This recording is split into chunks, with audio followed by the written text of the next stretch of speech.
നിങ്ങളുടെ കഴിവാണോ അതോ നിങ്ങളുടെ സ്വഭാവമാണോ ജീവിതത്തിൽ കൂടുതൽ വിജയം നേടിത്തരുന്നത്? സ്വഭാവമാണ്. കാരണം ലോകം പ്രവർത്തിക്കുന്നത് കൊടുക്കൽ വാങ്ങൽ എന്ന നിയമത്തിലാണ്. നിങ്ങൾ മറ്റുള്ളവർക്ക് എന്ത് നൽകുന്നുവോ അത് തന്നെ നിങ്ങൾക്ക് തിരിച്ചു കിട്ടും. അത് സ്നേഹമാവാം, ബഹുമാനമാവാം, വഞ്ചനയാവാം. നിങ്ങൾ വിതയ്ക്കുന്നത് മാത്രമേ നിങ്ങൾക്ക് കൊയ്യാനാകൂ. നിങ്ങളുടെ സാമ്പത്തിക ഭാവിയും ബിസിനസ് വിജയവും എങ്ങനെയാണ് നിങ്ങളുടെ പെരുമാറ്റത്തെ ആശ്രയിച്ചിരിക്കുന്നത് എന്ന് നോക്കാം. ഒരു നിമിഷത്തെ ദേഷ്യപ്രകടനം ഒരുപക്ഷെ 1000 നിമിഷത്തെ കുറ്റബോധം നമുക്ക് സമ്മാനിച്ചേക്കാം. അതുകൊണ്ട് ഓരോ വാക്കും ഓരോ പ്രവൃത്തിയും കരുതലോടെയാവണം. മറ്റുള്ളവരെ പരിഹസിക്കരുത്. ന്യൂനതകളില്ലാത്ത മനുഷ്യരില്ല. എല്ലാം തികഞ്ഞവരായി ദൈവം ആരെയും സൃഷ്ടിച്ചിട്ടില്ല. എല്ലാവരിലും കുറവുകളുണ്ട്.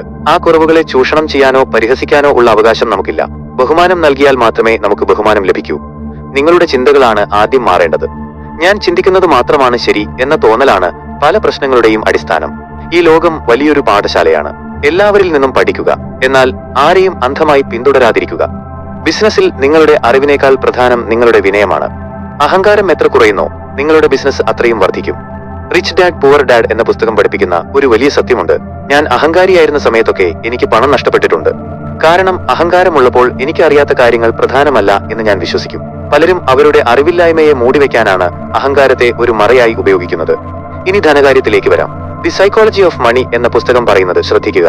പണം സമ്പാദിക്കണമെങ്കിൽ നിങ്ങളുടെ അഹങ്കാരവും വരുമാനവും തമ്മിലുള്ള അന്തരം നിങ്ങൾ സൂക്ഷിക്കണം. എത്ര തന്നെ വരുമാനമുണ്ടെങ്കിലും ഇന്ന് തന്നെ അത് ചെലവഴിച്ച് ആഹ്ലാദിക്കുവാനുള്ള ത്വര നിയന്ത്രിച്ചില്ലെങ്കിൽ സ്വത്ത് സമ്പാദിക്കുക അസാധ്യമാണ്. നിങ്ങൾ ഏറ്റവും കൂടുതൽ ശ്രദ്ധിക്കേണ്ടത് ഇതാണ്. സമ്പാദ്യം കൂട്ടാനുള്ള ഏറ്റവും മികച്ച വഴി വരുമാനം വർദ്ധിപ്പിക്കലല്ല, നിങ്ങളുടെ വിനയം വർദ്ധിപ്പിക്കലാണ്. സത്യസന്ധതയും വിശ്വസ്തതയും ഓരോരുത്തർക്കും ആവശ്യം വിശ്വസിക്കാൻ പറ്റുന്ന ആളുകളെയാണ്. സത്യസന്ധതയ്ക്ക് പകരം വെക്കാൻ മറ്റൊന്നിനുമാവില്ല. കയ്പാണെങ്കിലും സത്യം മാത്രം പറയുക. സത്യം പറയുന്നതിലൂടെ ഒരു വലിയ ഗുണമുണ്ട്. എല്ലായ്പ്പോഴും സത്യം പറഞ്ഞാൽ നിങ്ങൾക്കൊന്നും ഓർത്തുവെക്കേണ്ടി വരില്ല. നുണകൾക്ക് മാത്രമാണ് ഓർമ്മയും മറയും ആവശ്യമുള്ളത്. വിധിയെ നമുക്ക് മാറ്റാൻ സാധിക്കില്ല, എന്നാൽ സ്വഭാവത്തെ നമുക്ക് മാറ്റാം. ആ മാറ്റം നിങ്ങളുടെ വിധിയെ മാറ്റിമറിക്കും. ബിസിനസ് നല്ല രീതിയിൽ നടക്കുമ്പോൾ എളിമ നിലനിർത്താനും അല്ലാത്തപ്പോൾ ക്ഷമയും അനുകമ്പയും കൈവിടാതെ ഇരിക്കാനും ശ്രദ്ധിക്കുക. യഥാർത്ഥത്തിൽ വിനയം, ദയ എന്നിവയാണ് നിങ്ങൾക്ക് ഏറ്റവും കൂടുതൽ ബഹുമാനം നേടിത്തരുക. ചുരുക്കി പറഞ്ഞാൽ ബിസിനസ് ഒരു കൃത്യമായ ശാസ്ത്രത്തെ അനുസരിക്കുന്നില്ല, അതൊരു നൈപുണ്യമാണ്. അതിൽ നമ്മുടെ പെരുമാറ്റത്തിനാണ് അറിവിനേക്കാൾ പ്രാധാന്യമുള്ളത്. സാമ്പത്തിക കാര്യങ്ങളെക്കുറിച്ച് പഠിച്ചിട്ടില്ലെങ്കിൽ പോലും നല്ല പെരുമാറ്റശീലങ്ങളുള്ള ഒരാൾക്ക് ഉയർന്ന നിലയിലെത്താൻ സാധിക്കും.